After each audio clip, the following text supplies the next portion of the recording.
Welcome back to the Baseball Blue Book podcast. My name is Eric Wilbenaw, the president of the Baseball Blue Book, and we are looking forward to having another coach from the great state of Mississippi with us, Coach Michael Avalon, Pearl River Community College. How are you, sir? I'm doing great. I'm doing great, thanks. And it's been it's going to be great to talk to you.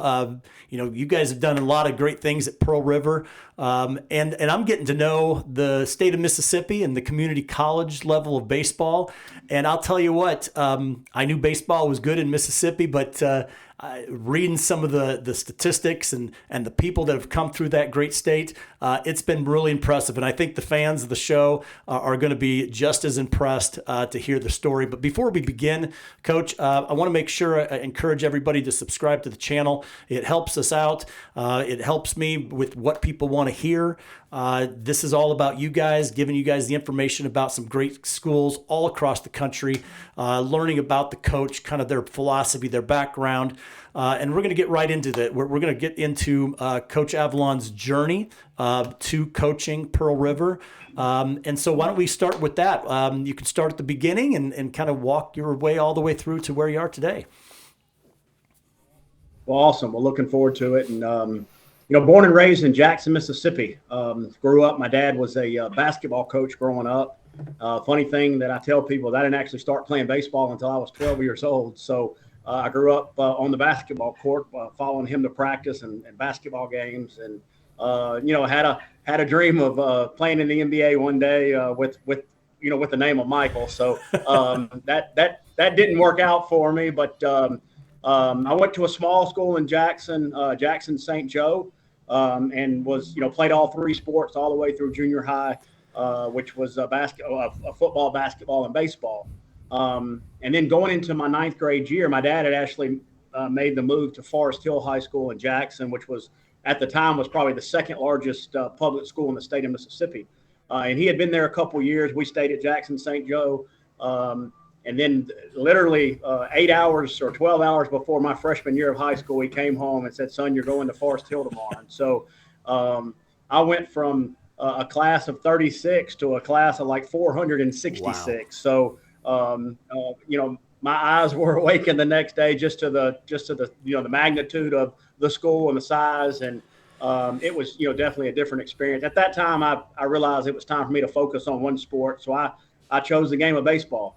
A funny thing there is, growing up, though, my dad really didn't want me to become a coach. Or so he said. He said, "Son, go do something that you'll make some money. Go, get out of the education and coaching side of it. Go be a lawyer or something." And so after high school, I signed at Holmes Community College for Coach Kenny DuPont. Played 2 years there. Had an elbow injury. So didn't play as much as I would have liked. Didn't have a whole lot of offers. Ended up signing with Lincoln Memorial University out of Harrogate, Tennessee. Another small school. Didn't know much about it, and went up there for my junior year. Learned a lot. Learned I didn't like losing. We were 5-44, I think, that year. So a very, very tough year. But then at the end of that year, I got the opportunity to transfer to University of West Alabama for Coach Gary Rundles. And that program at the time was on the rise, and enjoyed it, loved it. It was an unbelievable program, and was majoring in business administration, thinking that I was just going to be, start my own business and make some money. Well, what ended up happening at the end of my senior year, Coach Rundles, Coach Holloman, the assistant there, approached me about staying on as a graduate assistant, and finishing my degree and getting my master's. And I was like, you know what, I'm not ready to give up the game. So that sounds like a plan. Let me do this. And I think at that time when I fell in love with coaching, getting to recruit, get to know players, go out, watch baseball games, help put together a team, be a part of, continuous teams. So started there. I did that for 2 years. Started at the bottom, making $240 a month, I think is what I made, and some type of pay from the school or whatever it was. I wasn't the GA. I was the guy behind the GA. So Coach Royer, or Hunter Royer at the University of Alabama Huntsville, was the GA at the time. So I was just the extra guy. And so I did that for 2 years. And then Neil Holloman got the head coaching job at East Central Community College in Decatur, Mississippi. He asked me to go as his pitching coach, and I jumped at that opportunity. Went there. We won a conference championship our first year. We were 12-19 and got hot and won 20 out of 23. Won a conference championship that first year, which was an unbelievable experience. So I did that for 5 years with him, and then got the opportunity in my 6th year of coaching, or actually 8th year of coaching, to be the head coach at Mississippi Delta Community College. And I tell people, I guess I was the only one crazy enough to take the job or go after it. I don't think many folks wanted it at the time. They had only won like 7 games the year before, and it was just one of those jobs that just wasn't very attractive. But I thought, man, this is my opportunity to go there, improve it, and hopefully, take the next step to a better job. I stayed there 5 years, and then Pearl River Community College came available, and I was fortunate job, and here we are today, 7 years later. This is my 7th year at Pearl River Community College as the head coach. That's great. That's great. Coach, you had mentioned something that I want to kind of talk about. You said that coaches came to you your senior year. You really weren't thinking about coaching, and they asked you, "Hey, get on here, and we'd like you to be part of this." What do you think they saw in you? And this is an interesting part, right? Coaches seem to have a knack on kind of seeing something that the kids don't see. What did they see in you, and how did that work? Well, I guess I'll answer that this way. I kind of guess what I hope they saw in me, and what at the same time, being a coach now, I think maybe what they saw. But if I had to say what I hope they saw was a good teammate. I was a guy that was injured at the time, and had a tough luck senior year. Didn't pitch a whole lot, but continued to work, continued to put the team first. I would hope to think maybe they saw that I knew a little bit about the game just from it was interesting when I went to Holmes as a freshman, sophomore. We only had one coach, our head coach, Coach DuPont. So as pitchers, me and a couple other guys, we kind of ran our pitching practice for the most part. Coach DuPont was working with the hitters, and so I kind of just carried that over even at West Alabama. Coach Royer at the time was not he was our pitching coach, but he was more an infield guy, hitting guy that just kind of that was his responsibility at the time. So I think they saw a guy that put the team first, a guy that was willing to help other people, and I guess one other thing, a passionate person that loved the game and loved competing. So you said that's what you hope they saw. Now that you're a coach, what do you now kind of flip that of put the hat on, the coach hat? Is it kind of the same thing that you were hoping that you kind of that's what you're looking for players? Oh, absolutely.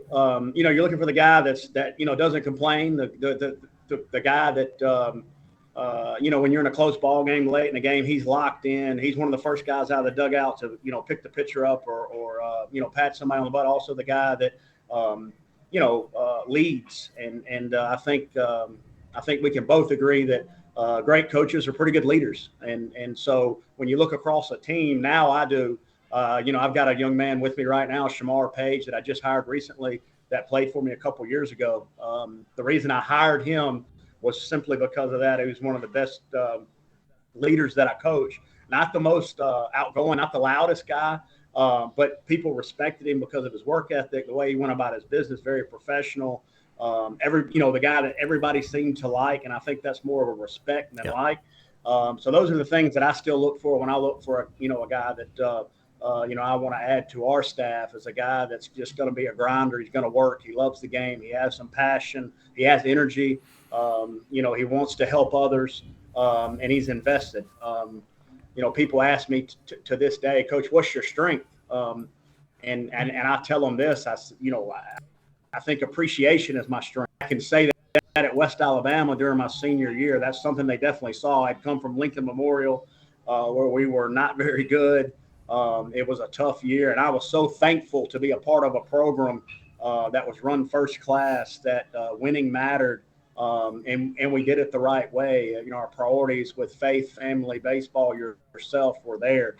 So those are the things that I still look for. And again, hopefully those are the same things Coach Ronalds and Coach Holloman saw in myself. Well, I think they hit it spot on. So talk. You said 7 years at Pearl River. You had a really great year last year. Talk about was it a rebuilding kind of job? Was Pearl River still, were they one of the better community colleges around? Or talk about kind of the progression that you went through in your 7 years. Yeah, I think the first year would, definitely be classified as a rebuilding opportunity. The year before we got there, I don't think that made the playoffs. I think a lot of people across the state and across our conference looked at this job and said, hey, there's a lot of potential there. It's in a good area. Yeah. High school baseball around the Hattiesburg, Gulf Coast area is very good in our state. And so, it was one of those positions I felt like being at Mississippi Delta, which was a bad area for baseball, a tough area for baseball, resources being very limited. Coming to Pearl River, that's what really attracted me about being here. I thought, man, the sky's the limit here. And so the first year, I got hired in the middle of June, and I didn't get a whole lot of say-so and who the guys were that I chose for my team. But that was one of the very first things that I let the guys know, hey, you're my guys, and I'm thankful to be your coach, and I'm going to treat you just like I treated the last group that I left, that I recruited every one of them, because I ended up calling each one of them asking, hey, do you want to be here and be a part of this program now? And they all said yes. And I said, well, let's rock and roll. Let's go. And so we were very fortunate that first year we battled. We made the playoffs. We got to face Jones in the tournament. At the time, they were the reigning national champion. They were 44-2. Wow. And they were rocking along, and we got to play them at Jones that first year. We were fortunate to beat them in extra innings that first game of the regional, and that was just a huge win for this program, for those guys that I was fortunate to coach that year. I told somebody the other day that I don't think for a coach every great moment in your life is a national championship. I've been fortunate to win one of those, but beating Jones that night is very comparable to the feeling of winning a national championship, because that team accomplished something unbelievable. That team accomplished something great. And in that moment, those two feelings are very similar. And so I shared that with Parker Dungan, one of my ex-players, and his dad not too long ago. And they really understood that, and they agreed how special that night was. And so that's where we started. We kept building. I feel like, one of the things as a coach you want to do is try to continually improve each year. And we've been, fortunate to I feel like do that. And that's just because we have such a special place with a lot of help and a lot of people that love Pearl River Community College and Pearl River. That's great. That was really I really enjoyed hearing that. It wasn't a national championship, but it was the same feeling, and very few people can kind of compare those two, right? You went through both. And to share that, I think that's really important. I appreciate you sharing that. I think it's almost maybe it's not expectations, but as you're growing anything, it's like growing a business, growing a relationship, growing anything. The top or the best feeling isn't necessarily that championship or at the end, right? There's always a growth in that, and I really appreciate that. That's some insight that I think is really important. Guys, we're gonna switch over and talk about what Coach Avalon is interested in, the type of players. Obviously, junior college is completely different. I mean, I always, the way I think about it is you guys are constantly recruiting, even more so than a 4-year school, right? 4-year school, you got 4 years to develop. You got 4 years to kind of build a program. 2 years, man, they aren't there more than 2 years, no matter what. And sometimes it's probably shorter if they have an opportunity or whatever might happen.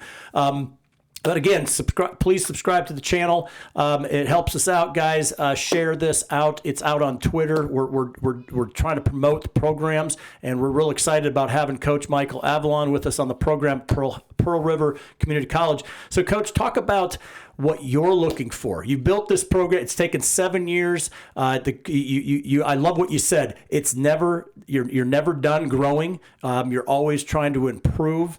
What is the top of the mountain per se if it's not winning a national championship? Because you're going through this 2-year kind of cycle with players. Talk about that, and then what your expectations are, or the culture you're building, and really about what type of program you have and what you're trying to accomplish.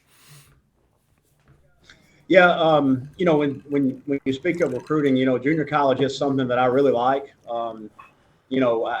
I think one of the toughest moments for me is when you get to tell, you have to tell these guys goodbye at the end of 2 years. And I can only imagine what that would be like at a 4-year situation, because, how close you get. Junior college is a little different.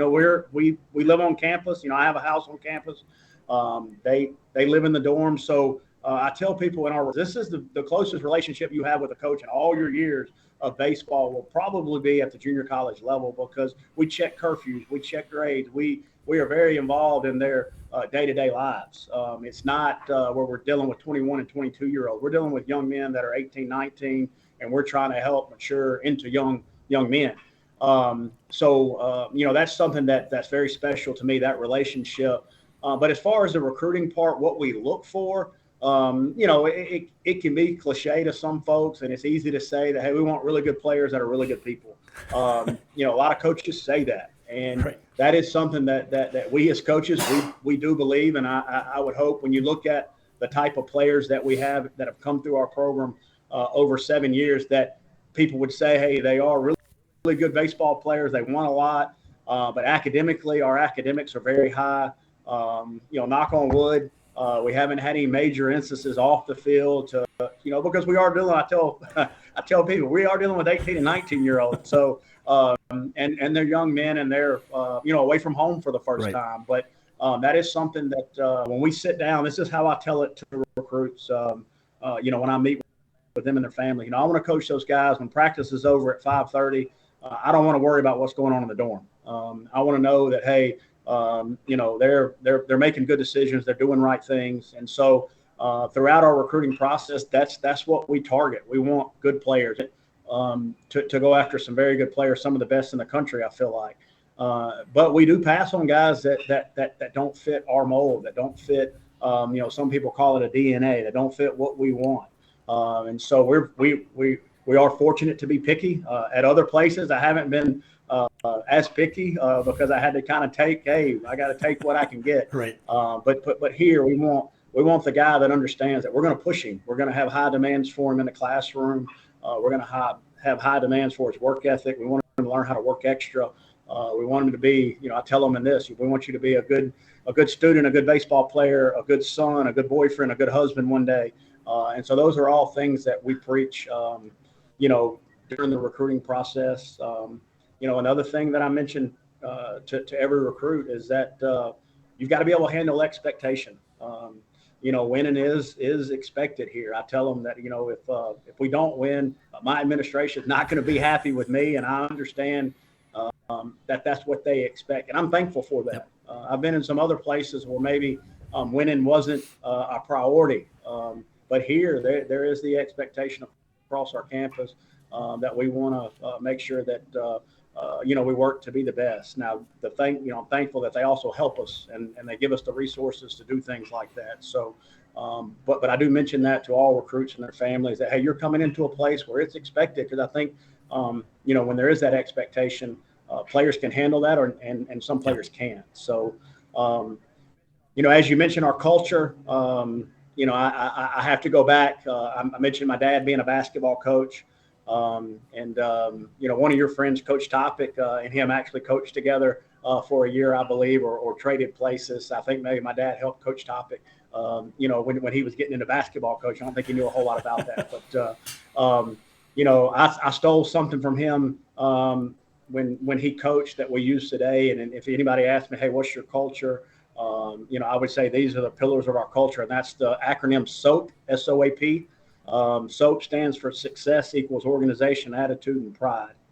And that's something, as our guys practice every day, they wear that on the back of their shirts. It's something I want them to see every day.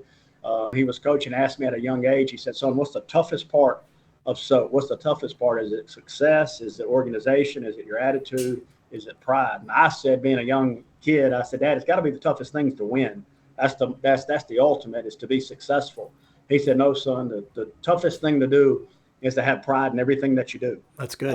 And so that's what, when I mentioned being the good student, being a husband one day, being, the right baseball player, that's what our culture is. That's what we preach.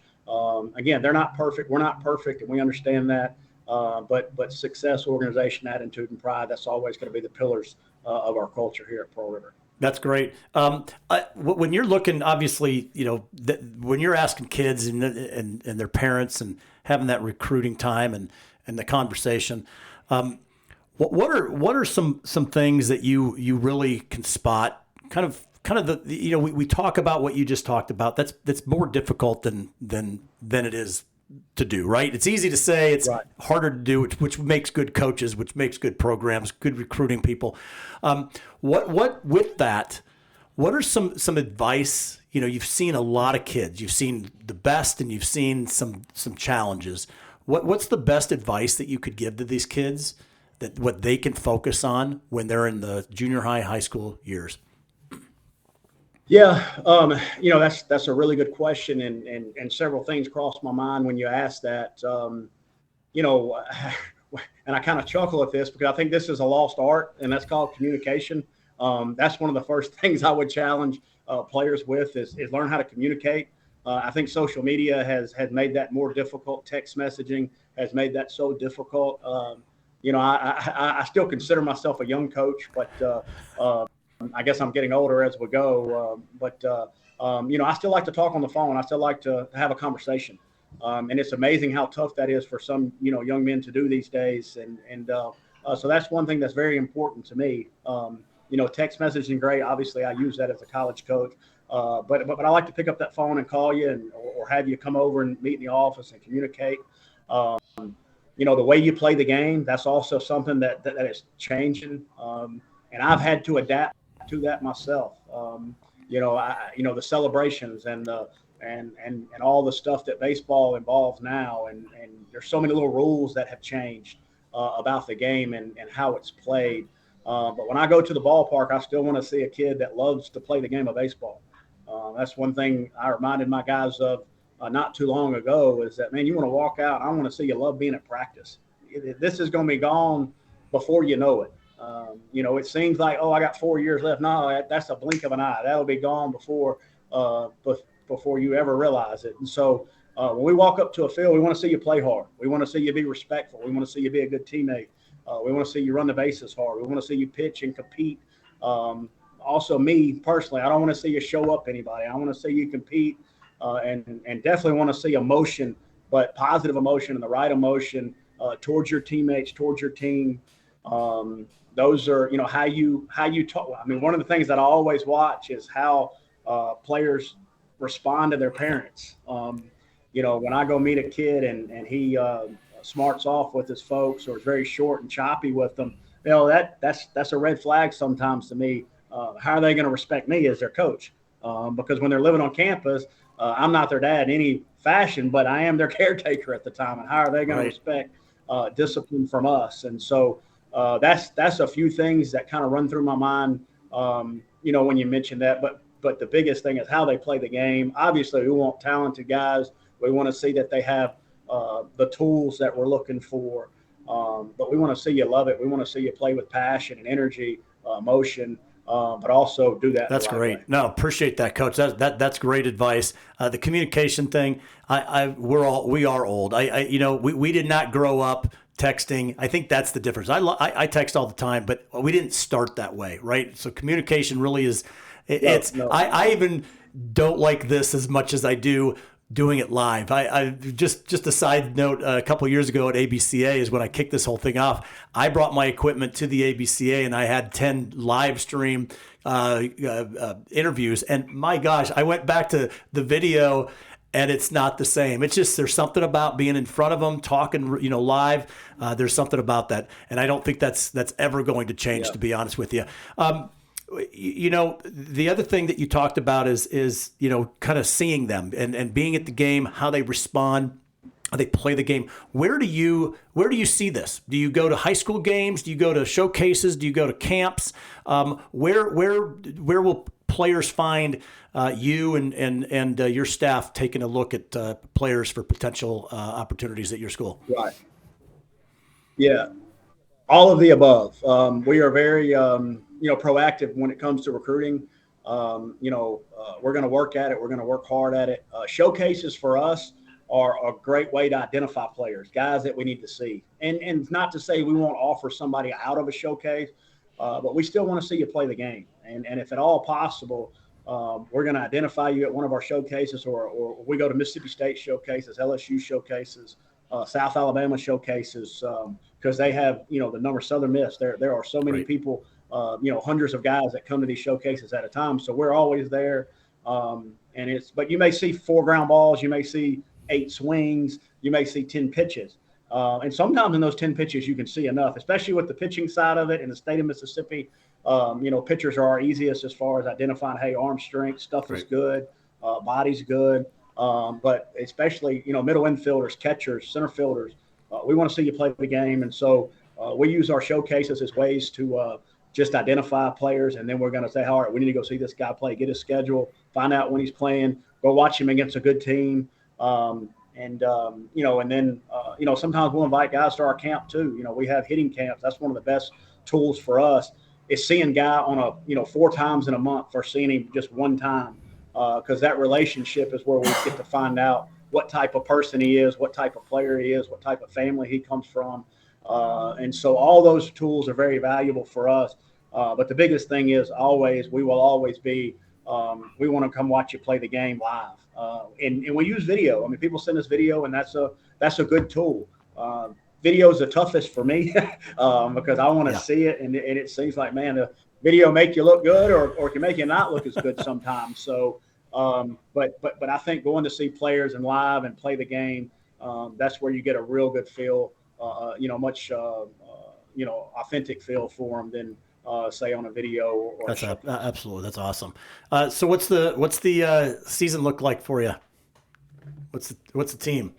Well, we have, we're already started. We're 6 games in. We've had 6 good games to start with.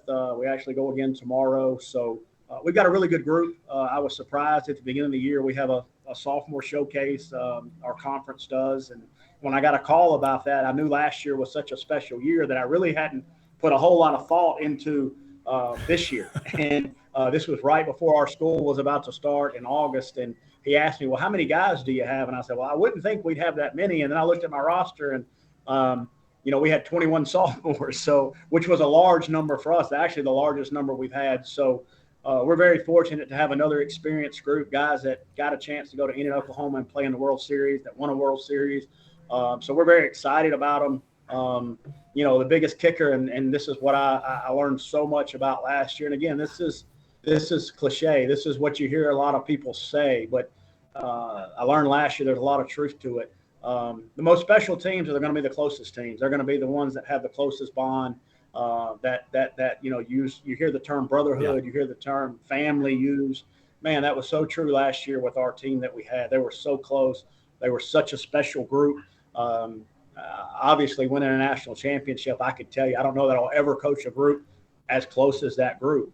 We'll see, but I kind of know what the standard is there. And this group is pretty close. It's a lot of the same guys. That's great. So, we're excited about it. But to see, and then add LSU Unison there is ultra competitive. It's very, very tough. Our guys in this league work extremely hard.